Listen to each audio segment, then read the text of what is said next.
नमस्कार दोस्तों, welcome back to your channel for smart investing insights and deep business analysis. आज हम review करेंगे ईपीएल अपोलो ट्यूब्स लिमिटेड का स्टॉक। तो चलिए शुरू करते हैं। जैसे कि आप स्क्रीन पे देख पा रहे हो, कंपनी का मार्केट कैप है 48,273.96 करोड़। मतलब बिलियन डॉलर्स में अगर आप देखोगे तो ऑलमोस्ट $5 बिलियन के ऊपर कंपनी का मार्केट कैप है एज ऑन 10 अक्टूबर 2025। ठीक है। ये कंपनी आपकी आती है आयरन एंड स्टील इंडस्ट्री में। इसके बाद ये कंपनी निफ्टी मिड कैप 50 का भी पार्ट है। और क्रेडिट रेटिंग अगर आप इसकी देखोगे तो डबल ए पॉजिटिव है और केयर ने इसकी रेटिंग की है। कंपनी 2011 से लिस्टेड है और 1986 में इसका इनकॉर्पोरेशन हुआ था। अप्रोक्सीमेटली 40 साल अभी कंपनी को हो जाएंगे जैसे ये 2026 में जाएगी। Right. So this was the basic about the company. फिर आगे चलते हैं, कंपनी के बारे में जानते हैं। So Apollo APL Apollo is India's leading steel tube manufacturer company और इसका हेडक्वार्टर है दिल्ली में। ठीक है। कंपनी के टोटल 10 मैन्युफैक्चरिंग प्लांट है और एक इंडिया में और एक प्लांट है यूएई में। ठीक है। कंपनी का टोटल मैन्युफैक्चरिंग कैपेसिटी अगर आप देखोगे तो it is like 4.5 million metric ton per annum. ठीक है। इसके अलावा कंपनी अपने मैन्युफैक्चरिंग प्लांट्स में 3,000 से भी ज़्यादा प्रोडक्ट्स बनाती है। जैसे कि आपका हो गया pre galvanize tubes, structural steel tubes, galvanize tubes, MS black pipes and hollow sections. अब ये सारे जो प्रोडक्ट्स है वो कहाँ पे यूज होते हैं वो हम लोग देखते हैं। सो जनरली स्टील का यूज होता है दोस्तों इंफ्रास्ट्रक्चर्स में। राइट। सो आपका अर्बन इंफ्रास्ट्रक्चर आ गया। अर्बन इंफ्रास्ट्रक्चर में आपके सारे जैसे फ्लाईओवर ब्रिजेस हो गए, कोई भी स्टील के स्ट्रक्चर हो गए। राइट। स्कूल कॉलेजेस, बड़ी बड़ी बिल्डिंग्स, ये सारी आपकी अर्बन इंफ्रास्ट्रक्चर या रियल एस्टेट में आती है।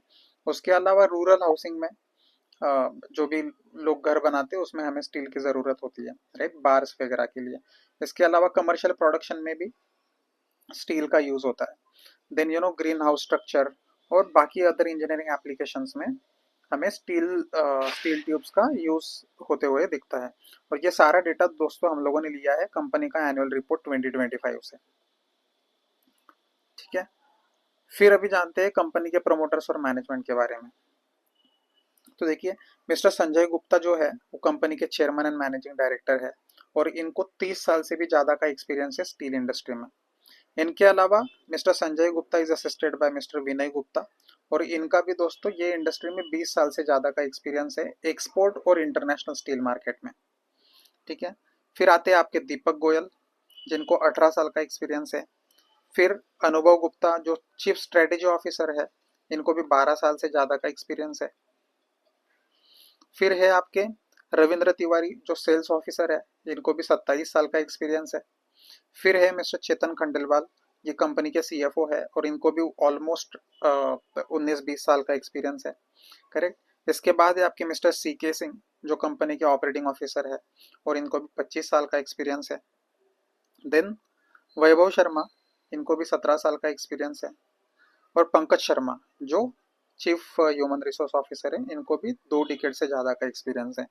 तो जो कंपनी का मैनेजमेंट है उनका एग्जीक्यूशन कैपेबिलिटी काफ़ी अच्छा है और काफ़ी एक्सपीरियंस्ड मैनेजमेंट है।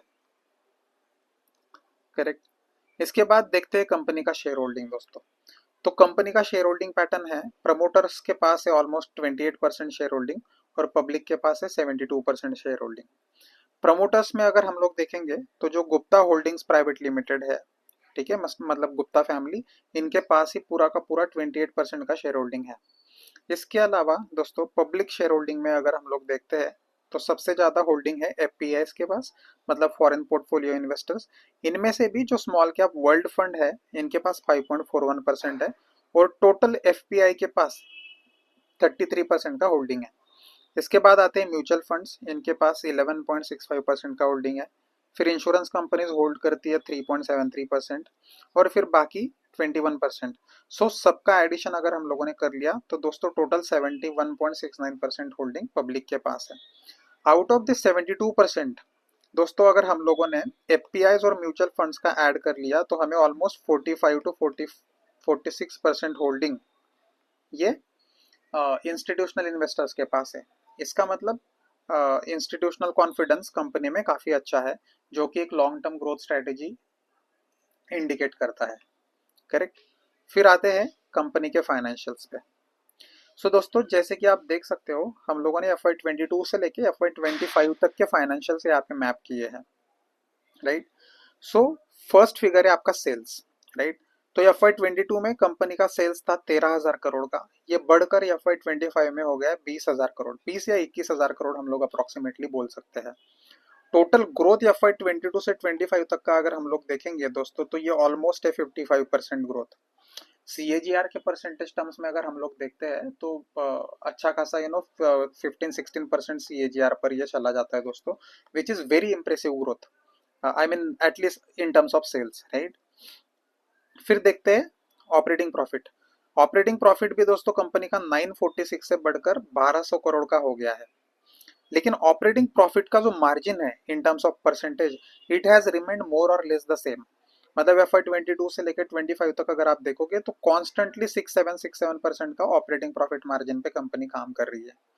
मतलब कंपनी का सेल्स बढ़ रहा है, लेकिन प्रॉफिट मार्जिन सेम प्रपोर्शन में नहीं बढ़ रहा है। तो जो एक इकोनॉमिक्स का कंसेप्ट आता है दोस्तों अपना,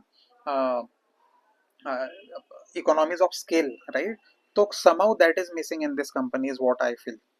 इसके अलावा अदर इनकम अगर हम लोग देखते हैं तो ये अदर इनकम भी अच्छा खासा ही बढ़ा है, 40 करोड़ से लेके 96 करोड़ से, ठीक है। और interest, total interest cost company का था 133 करोड़ इन FY25, ये भी बड़ा ही है, 44 करोड़ से लेके 133 करोड़। डिप्रिसिएशन 100 करोड़ से लेके 200 करोड़ हो गया है, राइट। और पैट अगर हम लोग देखते हैं तो 600 करोड़ से लेके 750 करोड़ हो गया है, ठीक है। तो परसेंटेज टर्म्स में अगेन कुछ 3-3.5% का पैट मार्जिन है कंपनी का। फिर आते हैं दोस्तों बैलेंस शीट नंबर्स पे। बैलेंस शीट नंबर पे कंपनी अगर हम लोग देखते हैं तो ऑलमोस्ट 4,200 करोड़ का कंपनी का नेटवर्थ है as on FY25। Long term borrowing है कंपनी का 409 करोड़, राइट, और शॉर्ट टर्म बोरोइंग है 206 करोड़। टोटल मिला के हो जाता है FY25 में कंपनी का टोटल बोरोइंग था ऑलमोस्ट 650 करोड़।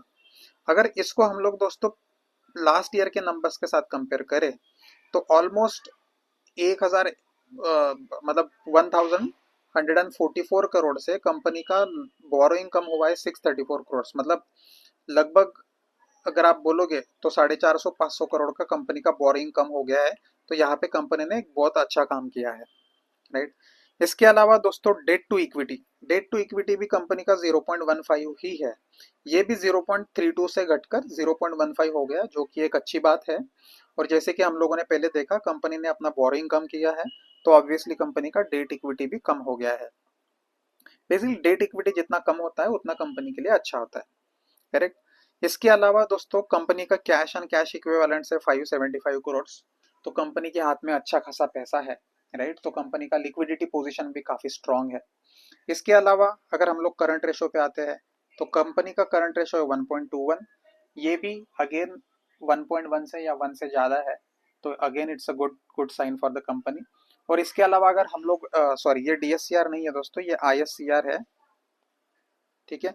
तो कंपनी का ISCR है लगभग 7.5, मतलब कंपनी का जो इंटरेस्ट सर्विसिंग कैपेबिलिटी है ये भी काफ़ी अच्छा है, राइट।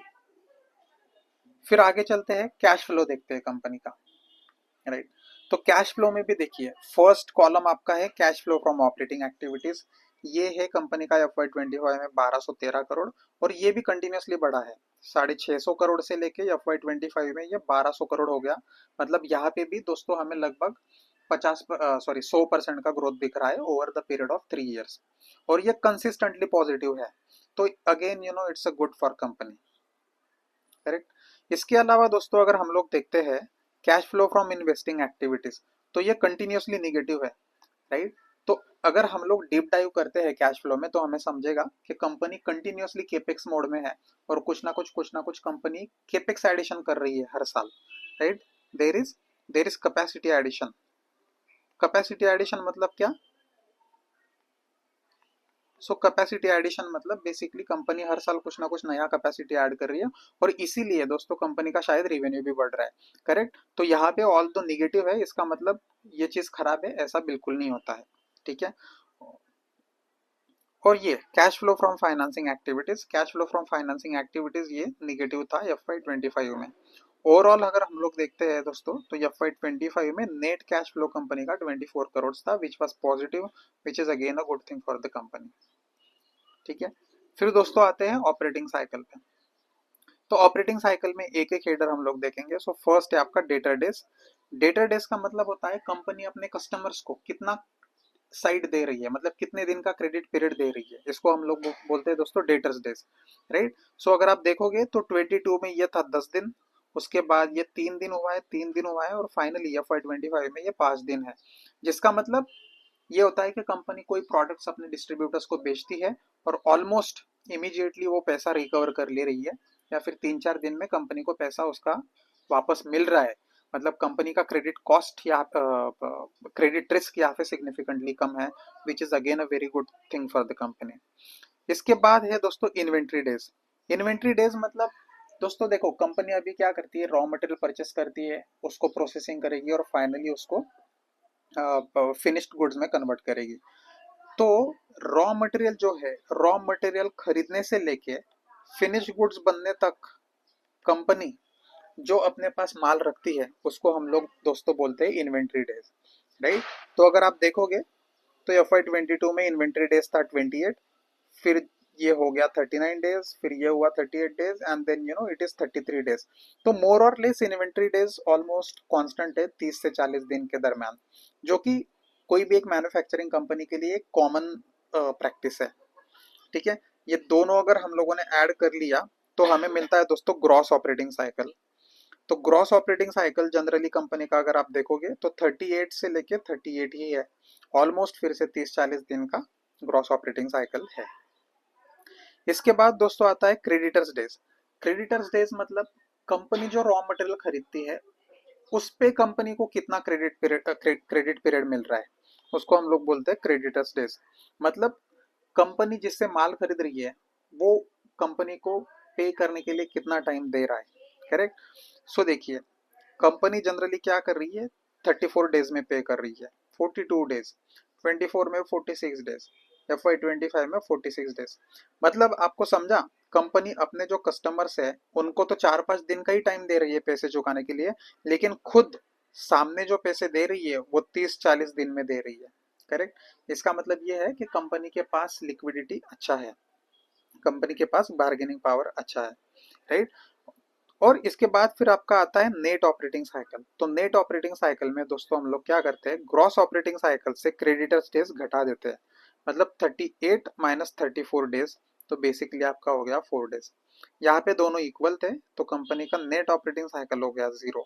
और 25 में ये है -5 डेज और 25 में -8 डेज। तो दोस्तों इसका मतलब ये है कि कंपनी के पास 5 दिन का एक्स्ट्रा पैसा पड़ा है, कंपनी के पास 8 दिन का एक्स्ट्रा पैसा पड़ा है। मतलब कंपनी सामने से तो पैसा ले लेगी उसके कस्टमर से, लेकिन वो 8 दिन बाद सामने देगी, correct, which is again a very good thing. तो basically company negative operating cycle पे चल रहा है, जो कि एक बहुत अच्छी बात है, करेक्ट। फिर दोस्तों इसके बाद है स्टैंड अलोन नंबर्स। अभी मैं स्टैंड अलोन नंबर्स में पूरा डिटेल में नहीं जाऊंगा, क्योंकि स्टैंड अलोन नंबर्स और कंसोल नंबर मोटा मोटी सेम तो नहीं बोलूंगा, लेकिन जो कंसोल नंबर्स है कंपनी के उसमें से maximum contribution APL Apollo tubes का ही है। ऑलमोस्ट 70-75% कॉन्ट्रीब्यूशन एपीएल अपोलो का है। तो मैं फिर से स्टैंड अलोन नंबर्स आपको एक्सप्लेन नहीं करूंगा, आपको देखना है तो बाद में आप वीडियो पॉज करके ये नंबर्स देख सकते हो। तो ये है आपका प्रॉफिट एंड लॉस स्टेटमेंट, फिर आपका है बैलेंस शीट स्टेटमेंट, ये है आपका कैश फ्लो स्टेटमेंट्स, और फाइनली ये है आपका ऑपरेटिंग साइकिल। सॉरी यहाँ पे लिखना मैं भूल गया हूँ, ऑपरेटिंग साइकिल। सो ये है आपका ऑपरेटिंग साइकिल, ठीक है। और फाइनली कंपनी के कुछ स्ट्रेटेजिक पॉइंट्स देखते हैं, कुछ एक्सट्रैक्ट्स देखते हैं जो कंपनी के एनुअल रिपोर्ट से हम लोगों ने निकाले हैं। सो फर्स्ट क्या है, देखो कंपनी ने दोस्तों ये साल में 2 नए प्रोडक्ट्स लॉन्च किए थे। फर्स्ट प्रोडक्ट इनका था 1000x1000 ट्यूब्स, और सेकंड था रस्ट प्रूफ ट्यूब्स, ठीक है। इसके अलावा कंपनी क्या कर रही है, देखो 4-2.5 lakh metric ton per annum के प्लांट बना रही है। एक है सुपर स्पेशलिटी ट्यूब्स का, जो होगा आपका 2030 में ऑपरेशनल। ठीक है। और कंपनी का देखिए कैपेसिटी एक्सपेंशन प्लान क्या है। अभी फिलहाल मैंने थोड़े टाइम पहले आपको बताया कंपनी का प्रेजेंट कैपेसिटी है 4.5 lakh million metric ton per annum in FY 25। इसको बढ़ा के कंपनी लेके जाएगी 6.8 million metric ton in FY 28, और ये 6.8 से बढ़कर हो जाएगा आपका 10 million metric ton per annum FY 30 तक। मतलब अगले 5 साल में कंपनी लगभग 5.5 million metric tons per annum का कैपेसिटी ऐड करेगी। मतलब क्या हो रहा है दोस्तों, डबल से भी ज्यादा कंपनी का कैपेसिटी बढ़ रहा है अगले 5-6 साल में। करेक्ट। तो ऑब्वियसली कंपनी का रेवेन्यू बढ़ेगा, कंपनी का प्रॉफिट बढ़ेगा। अगर इसके साथ कंपनी अपना ऑपरेटिंग प्रॉफिट भी बढ़ा पाती है, ऑपरेटिंग प्रॉफिट मार्जिन बढ़ा पाती है, तो नथिंग लाइक इट। करेक्ट। तो देखिए दोस्तों, ये जो कैपेसिटी एक्सपेंशन कंपनी का होगा, इसमें कंपनी कैसे कैसे प्लांट ऐड करेगी। सो इसमें 2 ग्रीनफील्ड प्लांट्स कंपनी ऐड करेगी। एक आएगा गोरखपुर में, एक होगा कोलकाता में। तो इससे क्या होगा दोस्तों, कंपनी अपने नॉर्थ में और नॉर्थ ईस्टर्न पार्ट जो है अपने देश का, उसमें उसमें सप्लाई करेगी। करेक्ट। और ये होगा टोटल 5 लाख मेट्रिक टन का प्लान। इसके अलावा 2 लाख मेट्रिक टन आएगा यूएई प्लांट में, और 3 लाख मेट्रिक टन आएगा आपका भुज गुजरात में। राइट। इससे कंपनी करेगी एक्सपोर्ट डिमांड को केटर करेगी। करेक्ट। और लास्टली आपका 3,60,000 मेट्रिक टन पर एनम का प्लांट ये आएगा दोस्तों मालूर कर्नाटका में। इससे कंपनी क्या करेगी, साउदर्न पार्ट जो है कंट्री का, वहां का डिमांड सप्लाई करेगी, वहां का डिमांड केटर करेगी। अभी कंपनी से एसोसिएटेड जो कुछ रिस्क है वो दोस्तों हम लोग देखते हैं। सो फर्स्ट है रॉ मटेरियल वोलेटिलिटी रिस्क। अभी देखिए कंपनी जनरली, कंपनी देखिए इसमें क्या है, स्टील ट्यूब्स मैन्युफैक्चर कर रही है। करेक्ट। स्टील क्या है, एक टाइप का कमोडिटी आपका। और कोई भी कंपनी जो कमोडिटी में डील करती है, वो हमेशा दोस्तों रॉ मटेरियल वोलेटिलिटी से गुजरेगी। ठीक है। मतलब रॉ मटेरियल, ये जो कमोडिटी के प्राइसेस ऊपर नीचे होते रहते हैं, उस हिसाब से कंपनी का रॉ मटेरियल का प्राइस ऊपर नीचे होगा, और वो डायरेक्टली कंपनी के प्रॉफिटेबिलिटी पे इम्पैक्ट करेगा। ठीक है। कोई भी कंपनी जो कमोडिटीज में डील करती है, वो हमेशा दोस्तों ये रिस्क फेस करेगी, हमेशा आपको ध्यान में रखना है। लेकिन जैसे मैंने आपको बताया कि कंपनी 40 साल पुरानी है, कंपनी का मैनेजमेंट काफी एक्सपीरियंस्ड है, कंपनी का वॉल्यूम बहुत बड़ा है, तो कंपनी के पास दोस्तों बार्गेनिंग पावर अच्छी है, क्योंकि ये बल्क में परचेस करेंगे, और फिर बल्क में परचेस करने के बाद इन लोगों को प्राइसिंग जो है वो काफी अच्छी मिल जाती होगी। राइट। इस प्रकार से कंपनी ये रिस्क को मैनेज कर सकती है। इसके अलावा delayed recovery in demand from infrastructure segment. तो आज की डेट में दोस्तों अगर आप लोग देखते हो, तो इंफ्रास्ट्रक्चर ग्रोथ जो है कंपनी का, वो थोड़ा कंट्री का, ये थोड़ा सा स्लो हो चुका है। गवर्नमेंट भी जो उनके केपेक्स प्लान्स हैं, उनमें थोड़ा सा मतलब स्लो डाउन आया है। और प्राइवेट सेक्टर का भी जो केपेक्स प्लान है, उसमें स्लो डाउन तो कम है, लेकिन फिर भी जो एक्सपेक्टेड ग्रोथ है उससे उतना ग्रोथ प्राइवेट सेक्टर में भी नहीं है। तो जो इंफ्रास्ट्रक्चर सेगमेंट में डिमांड स्लो डाउन है, वो थोड़ा सा मीडियम टर्म में कंपनी के प्रॉफिटेबिलिटी को इम्पैक्ट कर सकता है। लेकिन दोस्तों as we know, India is a consuming market. Right. India is a growing market. तो ऑब्वियसली ये जो डिमांड है, ये डिमांड अपने आप करेक्ट हो जाएगी, एटलीस्ट मीडियम टर्म में तो करेक्ट होगी। तो I don't see any problem as such in this type of risk. ठीक है। फिर दोस्तों इंपॉर्टेंट पार्ट है, हम लोग देखते हैं पीयर कंपैरिजन। मतलब इसी सेगमेंट में जो कंपनीज ऑपरेट कर रही है, वो कैसे ऑपरेट कर रही है वो हम लोग देखते हैं। राइट। एपीएल अपोलो का दोस्तों, ये जो नंबर्स मैंने यहाँ पे कंपेयर किए हैं, ये दोस्तों मैंने Q1 FY 26 के नंबर कंपेयर किए, और स्क्रीनर से ये डेटा मैंने लिया है। तो कंपनी एपीएल अपोलो का जो सेल्स था Q1 FY 26 में, ये था 5,170 करोड़। राइट। इसके अलावा श्याम मेटालिक करके जो कंपनी है, इसका सेल्स था 4,400 करोड़। और वेल्सपन कॉर्पोरेशन का जो टर्नओवर था, यह था 3,500 करोड़। अभी इनके सीएमपीज देखते हैं, मतलब करंट मार्केट प्राइस देखते हैं। तो एपीएल अपोलो का शेयर दोस्तों ट्रेड कर रहा है 1,738 रुपए पे। श्याम मेटालिक्स का ट्रेड कर रहा है 971 रुपीज पे। और वेल्सपन का ट्रेड कर रहा है 864 रुपीज पे। करेक्ट। मतलब अपोलो ट्यूब्स का जो शेयर है, वो ऑलमोस्ट दुगने प्राइस पे चल रहा है। अब प्राइस टू अर्निंग देखते हैं।